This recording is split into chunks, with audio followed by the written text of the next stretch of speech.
यशोमती मैया के नंद लाला। मैया को सब पता है, इतनी जल्दी तेरा पेट भर ही ना सकता।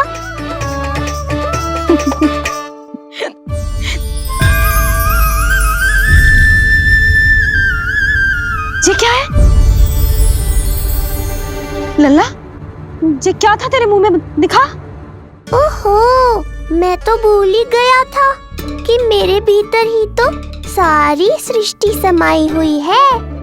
मैया ने उसकी झलक देख ली, अब क्या होगा? क्या हुआ यशोदा? सुनो जी, हमारे लल्ला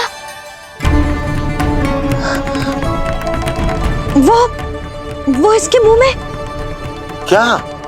भूल जाओ ना मैया, कुछ नहीं था मेरे मुंह में। लल्ला मुंह खोल के बाबा को दिखा। अरे क्या देख रही है उसके मुंह में? अवश्य ही मेरा दृष्टि भ्रम होगा, किंतु ऐसा भ्रम। अरे बताओ ना यशोदा, या फिर मुहूर्त शीघ्र ना बताने की बात का प्रतिशोध ले रही हो तुम? ना ऐसी बात ना है। तो फिर बताओ ना क्या बात है? हा? मैंने लल्ला के मुंह में कुछ देखो। क्या देखो? अब फंस गया मैं। मैया बाबा को सब कुछ बता देंगी और राय का पहाड़ बन जाएगा। फिर कैसे संभालूंगा इन दोनों को? ऐसे लगो जैसे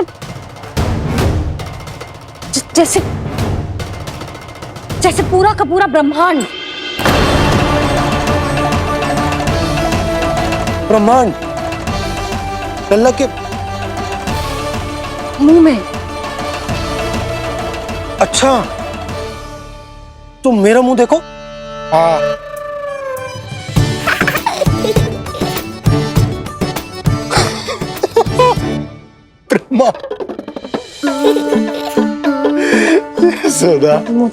मुझे पता था आप मेरा उपहास उड़ाओगे। अरे नहीं, तुम देखो तो सही।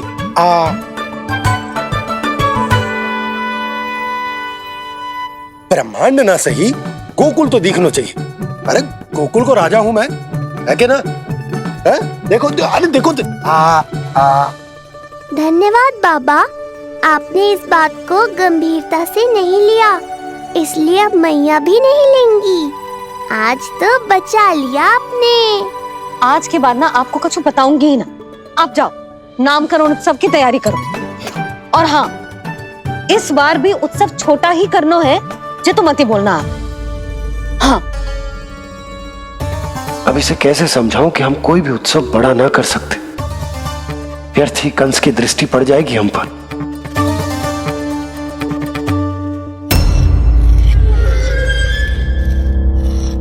लगता है आपके सैनिक और तलवार दोनों की धार कुंद पड़ गई है महाराज। महाराज, मुझे भय था कि कहीं ऋषि गर्ग मुझे श्राप ना दे दे।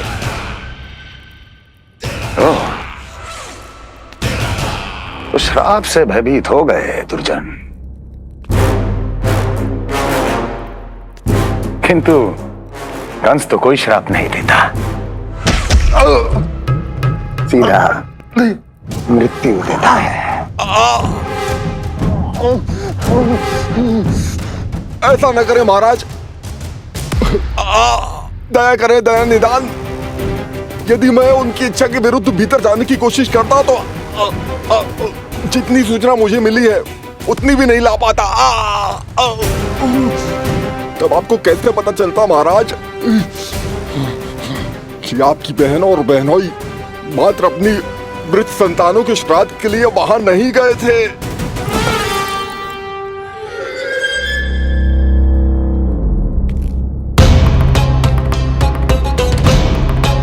आगे बोलो। पूरी तरह तो नहीं सुन पाया महाराज, किंतु मैंने स्वयं अपने नेत्रों से देखा है महाराज। राजकुमारी देवकी ने ऋषि गर्ग के हाथ में कुछ दिया था। ये सत्य है महाराज, और ऋषि गर्ग ने उन दोनों को वचन भी दिया था सही समय की प्रतीक्षा कीजिए राजन, आपके दोनों कार्य पूर्ण होंगे। महाराज, मैं आपका सबसे विश्वसनीय सेवक हूं। आपके हर आदेश का पालन करना मेरा अधिकार है और मैंने अपने अधिकारों का पालन किया भी है महाराज। किंतु फिर भी यदि मेरी ओर से कोई भूल हुई हो, मुझे क्षमा करे दयानिदान, मुझे क्षमा करे।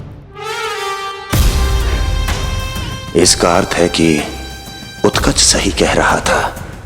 वो दोनों अवश्य ही कोई ना कोई षड्यंत्र रच रहे हैं मेरे विरुद्ध।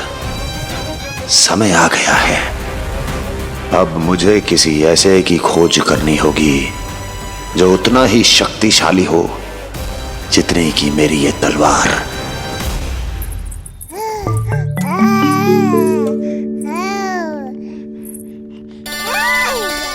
लो, अभी से पुकारने लगो जी। अभी तो आई हूँ रसोई में।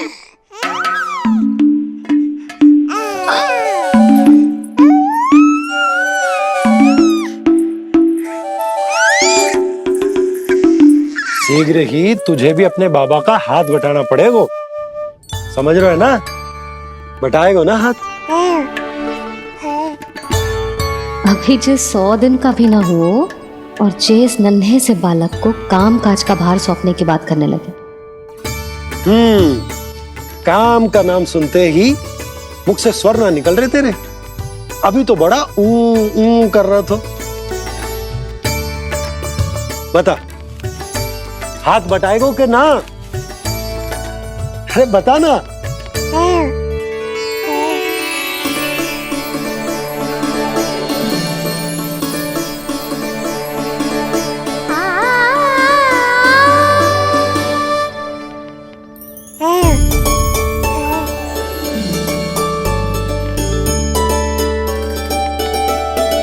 कल तू पूरा 100 दिन को हो जाएगा लल्ला।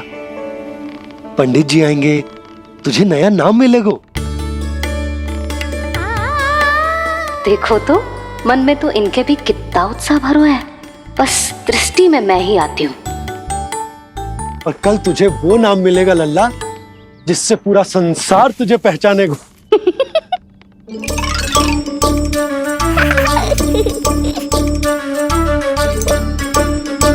अब लल्ला, कितना कार्य शेष है और तूने मुझे बातों में लगा लियो। मुझे क्यों फंसा रहे हो बाबा? छुपाने की कोई आवश्यकता ना है। जितनी उत्साहित मैं हूँ उतने ही उत्साहित आप भी हो इसके नामकरण को लेके, पता है मुझे। लल्ला के नामकरण पे उसके बाबा उत्साहित ना होंगे?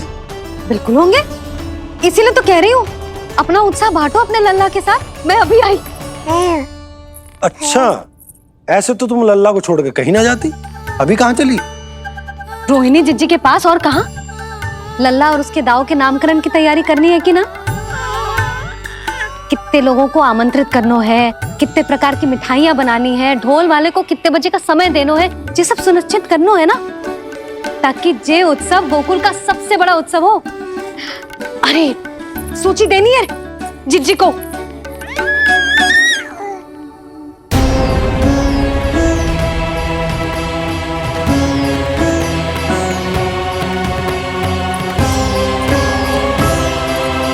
सबकी कोई आवश्यकता ना है।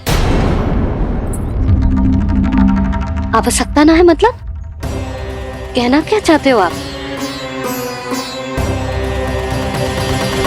मैं ये कहना चाहता हूं कि यशोदा, सत्य तो ये है कि हमें दुख में ना अत्यधिक दुखी होना चाहिए और ना सुख में अत्यधिक उत्साहित। प्रसन्नता कितनी भी क्यों ना, हमें उत्सव संयम से ही मनाना चाहिए। इतने वर्ष संयम ही तो रखा था ना नंद जी। ये समय संयम का ना आनंद से बावले हो जाने का है। यशोदा, हम आयोजन छोटा ही करेंगे। मैं कुछ सोच समझ कर ही तो कह रहा हूँ। पर क्यों? मुझे भी तो समझाओ। हर बात समझाने की ना होती है यशोदा। अच्छा, पति पत्नी में भेद हो तो है? ठीक, मैं कोई भेद ना रखूं। जो भी अब तक मैंने तुम्हें ना बताया है वो सब बताऊं। ओहो, क्या कर रहे हो बाबा? कंस के बारे में कुछ बता मत देना मैया को। वो मंगला है ना, उसने आज शाम को ही बछड़ा दियो और भाद्रपद का मास लगभग बीतने को ही है, तो धीरे धीरे शरद ऋतु आ जाएगी, दूध की हानि भी कम हो जाएगी। हाँ? और वो सरजू है ना, उसको बैग जी ने पूरे पखवाड़े का विश्राम के लिए कहा है। क्यों? क्योंकि वो ठाट से गिर गए थे और गिरते समय उसे भीतरी चोट लग गई थी। अरे और... बस बस बस, ये सब मुझे क्यों बता रहे हो? इसका नामकरण से क्या संबंध? तुम्ही ने तो कही ना कि पति पत्नी के बीच में कोई भेद ना होता, तो मुझे जो भी बात पता है मैं तुम्हें बताऊंगा। कितनी समझदारी से बात बदल देते हो आप, और भोली भाली मैं आपकी बातों में आ जाती हूँ और इस सब में असली बात तो रह ही जाती है। किंतु आज बात मेरे लल्ला की है। उत्सव तो विशाल ही होगा और इस बारे में कछु और ना सुनूंगी मैं। आप लल्ला का ध्यान रखो, मैं जा रही हूँ रोहिणी जीजी के पास। यशोदा,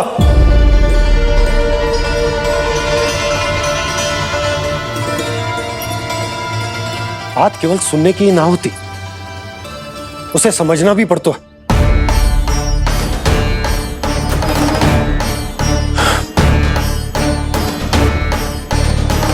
विश्वास है ना मुझ पर?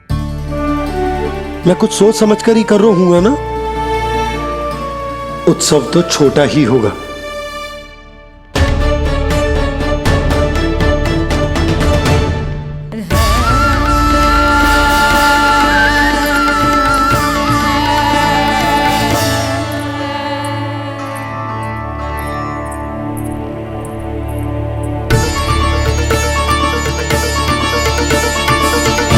क्षमा करना लल्ला, तेरी मैया को डांटना पड़ गया। आपको मेरी सुरक्षा की चिंता है बाबा, समझता हूँ मैं, इसलिए आपने ये निर्णय लिया है। समझ में नहीं आता, कब कौन सा निर्णय क्यों लेते हैं आप? यदि कंस को समझना इतना आसान होता तो कंस नहीं होता। ये नया सिंहासन उसके लिए है जो मेरा विश्वास पात्र बनेगा। मेरे दाहिने हाथ की तरह मेरे मन के सबसे निकट होगा वो। मंत्री परिषद में विशेष स्थान की प्राप्ति होगी। मेरे बाद पूरे राज्य के लिए उसी का वचन होगा। शासन। किंतु ये अधिकार केवल उसे प्राप्त होगा जो मेरी परीक्षा में उत्तीर्ण होगा, मेरा सबसे महत्वपूर्ण कार्य करेगा वो। इसलिए जाओ, कह दो सभी बाहुबलियों को, महाबलियों को, दैत्यों को, दानवों को, प्रेतों को, पिशाचों को, सभी को यह सूचना दे दो ना ना ना ना, सूचना नहीं, चुनौती दो कि यदि साहस है तो आए, मेरी परीक्षा में उत्तीर्ण हो और इस सिंहासन पर बैठने का अधिकार प्राप्त कर ले। जाओ। और हां, ये अवश्य कहना कि केवल वही आए जिनके हृदय में साहस का ज्वालामुखी धधकता हो, जिनकी तलवारें पर्वतों का सीना चीरने को व्याकुल हो, जिनकी संकल्प शक्ति इतनी दृढ़ हो कि मृत्यु से टक्कर ले लें। कायर नहीं चाहिए मुझे। जाओ। महाराज, आप जिसे भी ये विशेष पद देंगे, भविष्य में यदि वही हमारे शीश पर बैठ गया तो क्या करेंगे आप? पहले ऐसा कोई योद्धा सामने तो आए अस्ति, जो उस विष्णु के अवतार का संहार कर सके।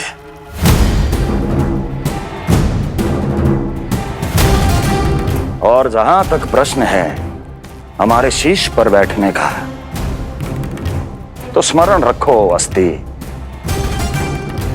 कंस को अच्छी तरह आता है ऐसे दुस्साहसियों को बीच दरबार में खड़ा करके अपनी उंगलियों के संकेत पर नृत्य करवाना।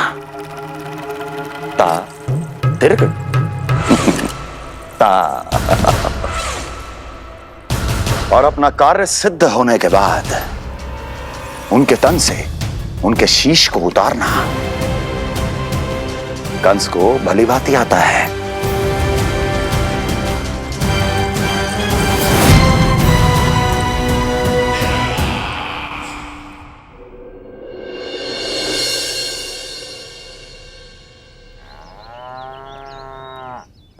पूरे 100 दिन का होगा हुआ तो लल्ला, कम से कम 100 व्यक्ति तो आने चाहिए थे ना तेरे और तेरे दाऊ के नामकरण में। हाँ, अब तुम मुस्कुरा क्या रहो है? तू ही बता, जे भवन देख के लग रहा है कि यहाँ कोई उत्सव है? बिना अतिथियों के कैसा उत्सव और कैसा आनंद, तू ही बता। पर मैं करूं भी तो क्या? पता है लल्ला, मुझे तो लग रहा है तेरे बाबा ना कंजूस होगा है। नहीं तो भला और क्या समस्या हो सकती है उन्हें बड़े आयोजन से? अरे गोकुल के राजा का लल्ला है तू, राजकुमार। यदि तेरा आयोजन बड़ा ना होगो तो भला किसका होगो?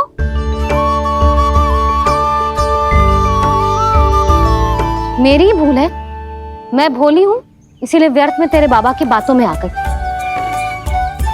मैं भोली हूं ना, व्यर्थ में उनका कहा मान गई। किंतु अब ना मैं कोई मांग रखूंगी, ना मैं उनसे बात करूंगी। और कहे देती हूँ लल्ला, सावधान जो इस बार तू बीच में आया तो। हाँ नहीं तो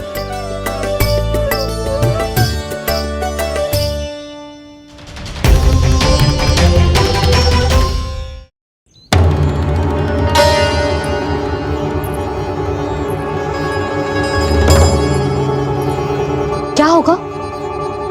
हाँ, सब ठीक तो है ना? आप इतनी चिंता में क्यों हो जी? कोई बुरी सूचना तो ना मिली? अब जे मत ही कहना कि जे भी मुझसे छुपाना पड़ेगा। जो भी है मुझे बताओ। पंडित सदानंद जी महाराज वो नामकरण के लिए ना आ सके। उनकी बिटिया के पांव भारी, उसे लिवाने वो समधियाने गए। ये तो शुभ समाचार है।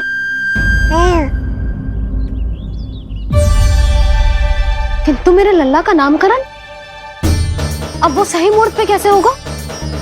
वही तो समझ ना आ रहा। ऐसे मन छोटा करने की आवश्यकता नहीं है मैया बाबा। आप दोनों तो स्वागत की तैयारी करो, आ रहे हैं वो।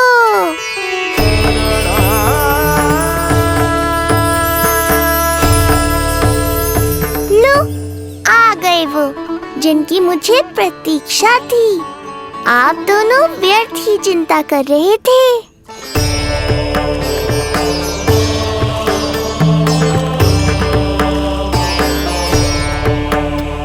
अब कौन करेगा मेरे लल्ला का नामकरण? ऋषि गर्ग, नंदराज, रानी भाभी, महान ऋषि गर्ग हमारे गांव में पधारे हैं।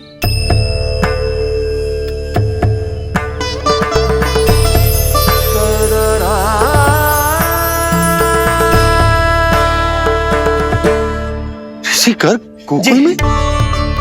हाँ नंदराज, और कह रहे थे उन्हें यादव राज वासुदेव जी ने भेजो है रानी जी के पास। अरे तो तुम लोग खड़े खड़े क्या देख रहे हो? जाओ उनके सत्कार की तैयारी करो। जी यशोदा, उनके स्वागत की तैयारी करो। सुनो जी, वो तो यादवों के कुलगुरु है ना, रोहिणी जीजी के यहाँ आए हैं, हमारे यहाँ आएंगे। आप देखती जाओ मैया, वो सीधे हमारे घर ही आएंगे।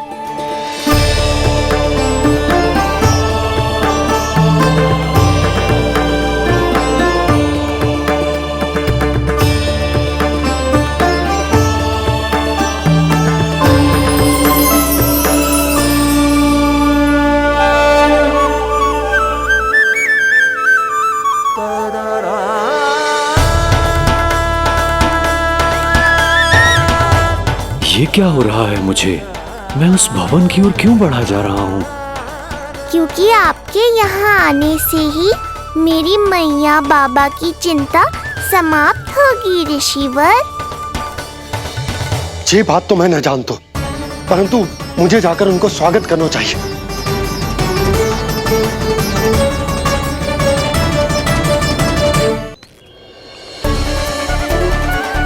गुरुदेव, कल्याण हो। भगवान श्री नारायण के महान भक्त आज हमारे गांव में पधारे। हमारा जीवन सफल है गयो आज। वो भवन आपका है नंदराज? आपके शुभ चरण पड़ेंगे तो हमारा जय भवन पवित्र हो जाएगा। इतने बड़ी ऋषि अगर हमारे घर पधारेंगे तो हमारे तो भाग्य ही संवर जाएंगे। मैया आपके दर्शन को तरस रही है ऋषिवर। संकोच मत कीजिए, अब आप ही जाइए। पधारिए गुरुदेव। न जाने क्यों मेरे पांव अपने आप ही आपकी भवन की तरफ जाने को व्याकुल है नंदराज। पधारिए गुरुदेव, आइए।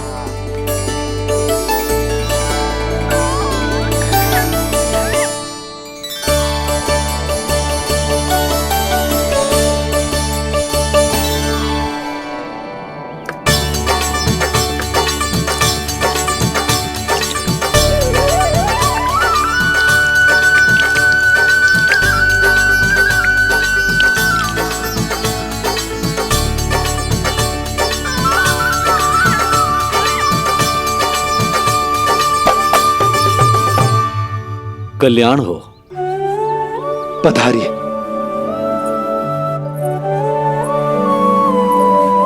आया तो था मैं रानी रोहिणी के भवन में, पर पता नहीं कैसे यहाँ खींचा चला आया।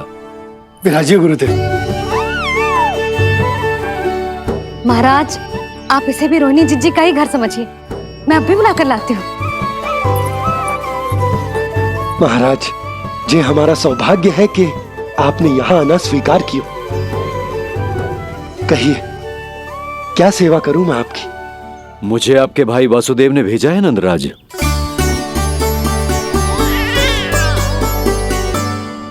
प्रणाम गुरुदेव। स्वामी जी ने आपसे इतनी दूर आने का आग्रह किया है। अवश्य ही कोई बड़ा कारण होगा। कारण तो है। आपके पुत्र का नामकरण करने आया हूं मैं यहाँ।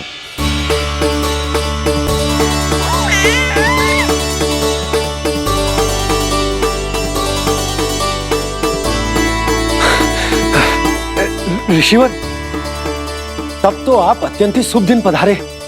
आज का ही मुहूर्त निकलो है भाभी के लल्ला और हमारे लल्ला के नामकरण के लिए। परंतु पंडित जी गांव से बाहर है, इसीलिए आप। अब तो आप यहाँ आ गए हो, आप हमारे भी लल्ला का नामकरण कर दो ना। पुत्री, ये क्या कह रही हो तुम?